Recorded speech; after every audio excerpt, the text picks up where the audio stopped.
Dear students of English Literature class 10th, CBSE Board, today students in this lecture 1 English words and lecture, our topic is The Tiger in the Zoo, that is composed by Leslie Norris. Students, in this poem, the poet describes the tiger that is in the cage, and he lets us know what the activities are there of this tiger. But when the tiger is in its natural habitat, his activities are changed, and he comes into his natural activities. Now students, this is M. Rahman and you are attending Oracy classes of English language.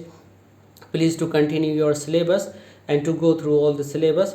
Please don't forget to subscribe our channel Oracy classes of English language. And students, if you like our lecture, please don't forget to share, like and comment.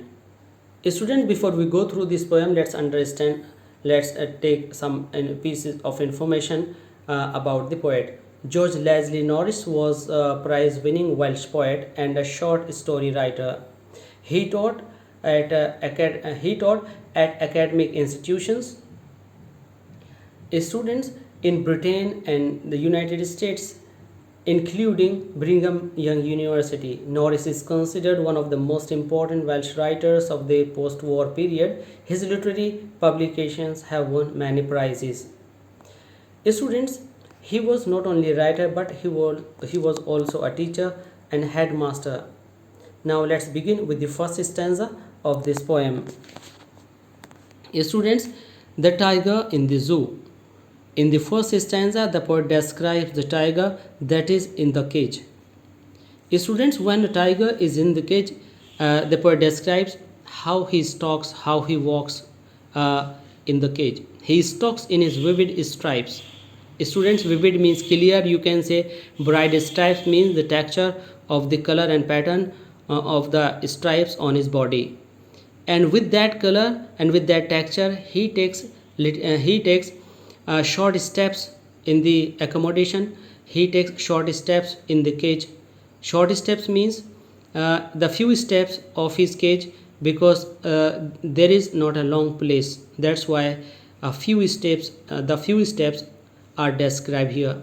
Means the tiger walks in his cage with short steps, because he is confined in the zoo and moves around in the cage, but he has no more space. That's why he takes short steps in the cage. On pads of velvet quiet, students, the feet of the tiger are supposed to be pads of velvet. Velvet is a soft pattern of cloth, soft texture of cloth, and it is compared without the words of comparison. And students, because the feet of the tiger are compared to the pads of velvet without any words of comparison, so there is metaphor, figure of speech. In his quiet rage, students, quiet rage, you say he is full of anger. Rage means anger, but still he is quiet. What it means? Student, it means that he is not able to display his rage, his anger, because he is confined and he is behind the bars. He can't attack the viewers, he can't attack his prey. So his anger is turned into anguish, and he is taking short steps and wandering inside the cage. Students, we can sum up this in form of a paraphrase. Here the poet says that the tiger that is confined in the zoo moves around in the cage under his bright colored skin. He further says that the tiger whose skin is bright colored can take only a few steps, because the cage is small, and it is not easy to move in it. One cannot hear his footsteps, because he has very soft feet like velvet, because of which there is no sound of the tiger's footsteps. The tiger tries to control his anger by quietly walking in the limited area of his cage. He is angry because he is not free. Now students, let's analyze the stanza of this poem, stanza number 1. Students, let's begin with the rhyming scheme of this stanza. Stripes and cage both are different sound, that's why students we put A and B. Quiet is third sound, that's we put C. And rage matches with cage, it means these two words are rhyming words. In this way, V mark B. Finally, our rhyme scheme is A B C B. Now, students, the tiger is supposed to be a living being, and he pronoun is used for the tiger. In this way, it is personified. When we personified some animals or non-living things, students, the poetic device is personification. Students, in the same line, in his vivid stripes, I sound is focused one after another words. That's why here is assonance. Students, in the first two lines, after first line there is no punctuation mark, students.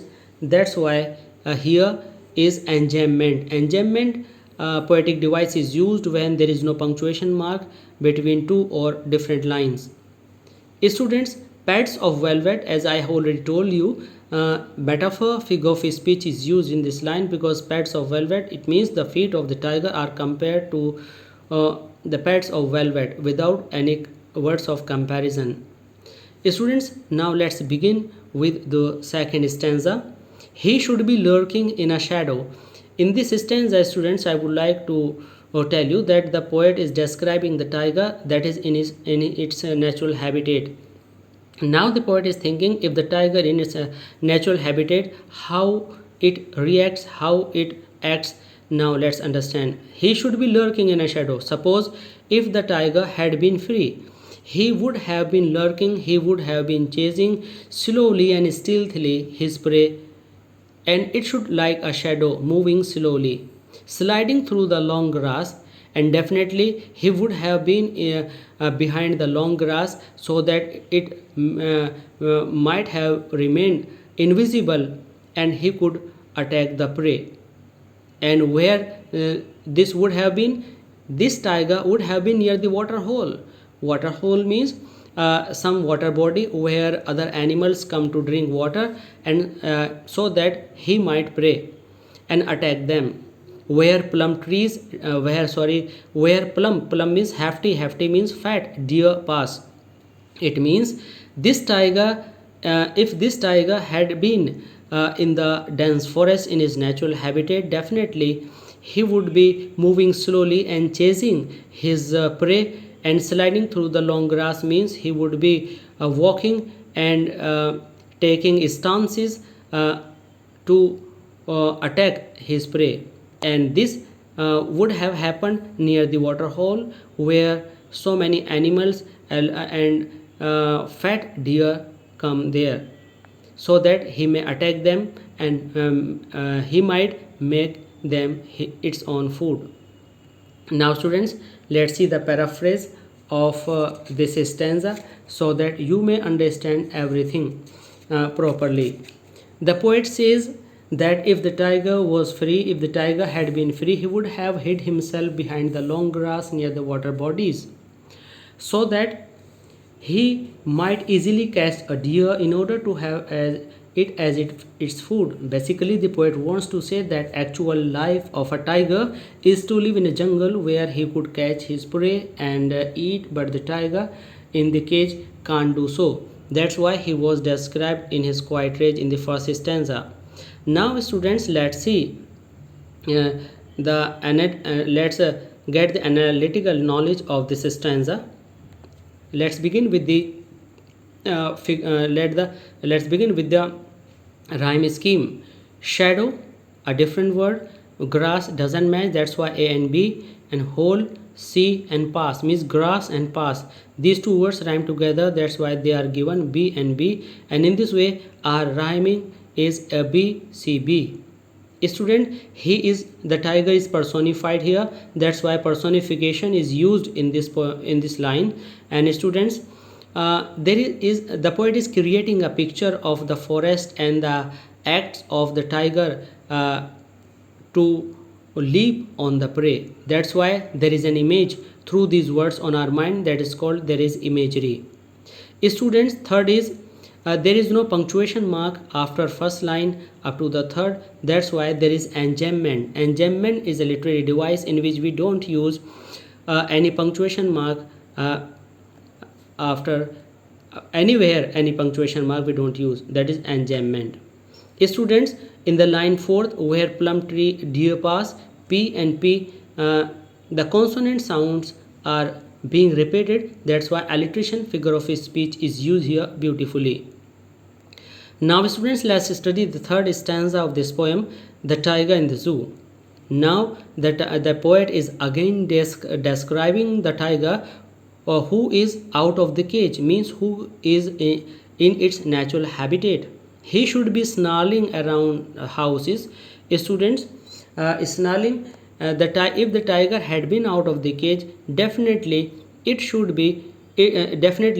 would have been wandering around the houses which are made at the jungle's edge. Jungle's edge means at the forest outer area, you can say in the villages. Means this tiger would have been taking rounds stealthily in search of its prey, near the villages, near the houses. And not only this, as the tiger was in quiet rage in the first stanza, now it would not have been in quiet rage, because it would have been able to show his courage, to show his power, to show his ferociousness by baring his white fangs. Students, fangs means white sharp teeth. His claws which were described in the first stanza, the pad of velvet, soft, but now those soft pad of velvet are described in ferocious style. His claws means the paws with its sharp curved nails, terrorizing the village. Means in the first stanza, in his quiet rage was the line, but now terrorizing the village means when the tiger is out of the cage, he is full of energy, he is full of its natural power, and he uses his all the faculty of body, of power, of mind, and its ferociousness. In this way, students, if you want to know this stanza as a whole, you can say that if the tiger had not been confined, definitely he would have been snarling, he would have been wandering around the houses which are made of at the edge of the jungle, at the edge of the forest, and he would have been showing his all the ferocious qualities, opening his fangs, opening his claws, and by terrorizing the village. Students, now let's see the literary devices used in this stanza. In the first two lines, students, in the after the first line, in the end of the first line, there is no punctuation mark.